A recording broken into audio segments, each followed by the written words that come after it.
That's a test ride that could go on all day long, and that's why there's none of these left like this. They're an absolute hoot to drive. It handles amazingly well. These are brand new Duro Trials tires. They hook up like glue. Even when it's cold out on the tar, they handle freaking awesome. Frame's nice and stiff. It's got long travel suspension, Serenity shocks in the back. Shocks have been upgraded, long travel forks right out of the box. This is the class of 1972, AKA Kawasaki F8 Bison. The 350 was called the Longhorn. This 250 was called the Bison, and it's a kick-ass machine, man. To find one of these with 2,477 original miles, unrestored original like this in this kind of condition is like a little Christmas miracle. They just don't exist. And because they are so fun to ride, most of them got ridden into the ground, 15, 20,000 miles, ridden hard, ridden through the mud off-road. This one's never been taken off-road. It had no evidence of mud on the cylinder or the engine cradle. Everything was nice and clean.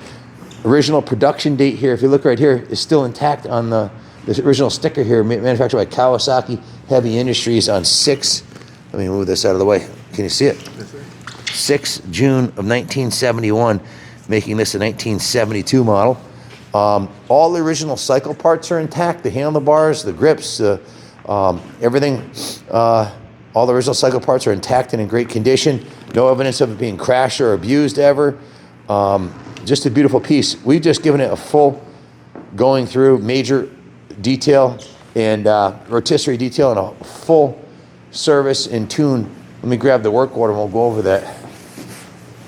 You can see the original taillight, original rear fender is intact. It still has a shiny paint on it 52 years later, which is unheard of, with no miles on it. 477 miles. The original seat cover still looks great. Those were period correct Serenity shocks. Show them the sticker on the back of the shocks. Still has the Serenity sticker intact, and the chrome still looks great, obviously when it was stored indoors. So when we got it, it wasn't running. It had been sitting for the better part of a couple decades, and we went right through it top to bottom, diagnosed it, took the gas tank off, cleaned that out with metal rescue, vapor blasted the fuel tank, put a brand new fuel petcock on there and a fuel line, so cleaned the whole fuel system out. Took the carburetor off. This is a rotary valve induction engine on the right side. This is where the carb is under that cover. Took the carb off, rebuilt it, placed the gaskets, put new float in it and new jets, put it back together, got it running. Ran great, but it was smoking excessively. So they did a couple tests and figured out that it needed new crank seals. So the whole right side of the engine came off, and they replaced the crank seals. Also replaced the kicker seal and the shifter seal. So all the seals on the engine have been redone. So it doesn't smoke anymore. It runs freaking amazing.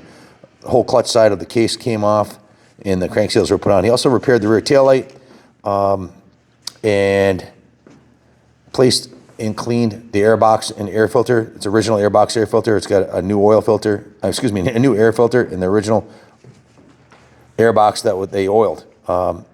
Placed its shifter seals and kicker seal, and gave it a full nut and bolt check over. Got the horn working.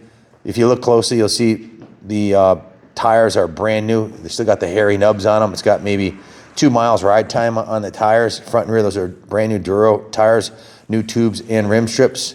When the wheels were off, they went through the vapor blaster. The vapor blasted and cleaned all the chrome and the hub beautifully. So the rims are the original chrome on the rims 52 years later still looks good, which is absolutely freaking remarkable for an enduro bike. You also put a new gold chain on it. Went over the whole bike top to bottom, whatever it needed, it got. So, and it was runs like a champion. It runs absolutely freaking amazing. So the total time in the service department was 19.5 hours. Then I went to the detail shop, which is steam cleaned and given what we call a full rotisserie detail. Both wheels came off. The rear swing arm was painted. The sprocket was cleaned like brand new. If you zoom in, you'll see the sprocket's nice and clean. The rear hub was vapor blasted. The shocks were cleaned and touch-up painted.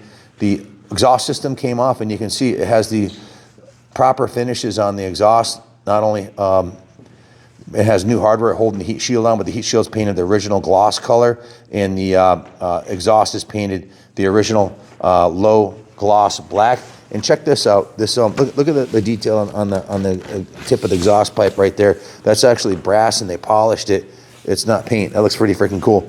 The chain guide was painted. The frame rails were painted. The kickstand was repainted.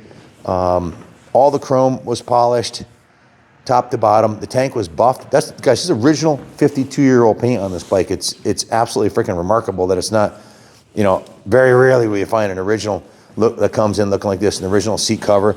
All of the painted surfaces were polished. All the chrome was polished. The aluminum was polished. The engine case covers were repainted. As you can see, this whole entire right side of the engine was painted. This only the part that was originally painted. The amateurs a lot of times will paint over the screws or they'll paint over the metal in the metal. Only the items that were originally painted. Everything else was left original. You can see it's got the new fuel petcock on there. You come around this side, you can see this side of the engine was painted also the original Kawasaki silver. So that's 9.5 hours in the detail shop. A total of 30 hours of shop labor. The parts we used was new injector oil, SI7, a quart of that, a new fuel line, new fuel petcock, new oil seal for the kicker, a new spark plug, NGK-BR 8HS, a brand new battery, new 22 millimeter O-ring, a new 134.5 O-ring, those with the seals, a new crank seal, a new rotary valve disc, a new clutch cover gasket, new clutch fibers. I forgot to mention that. It's got a brand new clutch in it too. Clutch hooks up awesome. It'll pop wheelies. New rear sprocket. If you zoom in on that sprocket, I thought that was the original, just cleaned, but that's actually a brand new rear sprocket. In addition with the chain, new kicker seal, new shifter seal, new intake boot. That's the boot that goes into the carburetor. Those gets spongy after, and they get hard. So that was the intake boot was replaced. New oil seal, new front tire, new rear tire, new gold 525 chain, new tubes, front and rear, and 2 new rim strips. So parts and labor, the total came out for I'll call it wasn't a restoration, more of a preservation service, because the bike is, it's all original, the paint and everything else. So it's just been given 30 hours of shop labor plus parts. The total came to $5,135 on the work order. If you bought your bike into us to have this done, that's exactly what your invoice would be, plus tax, which in Connecticut is 6%. It's another $300, so it would have been about just about $5,500. This one's done. It needs nothing. These are regularly trading in auctions for well north of that.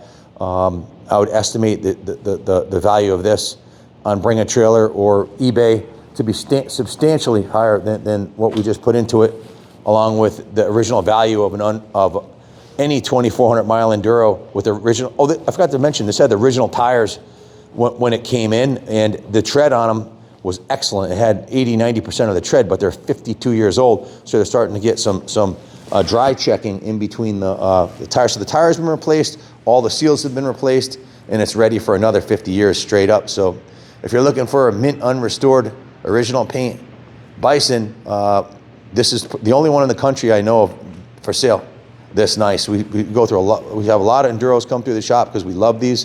It's what I rode when I was a kid. It's one of the most fun bikes you can possibly ride. You can go anywhere on it.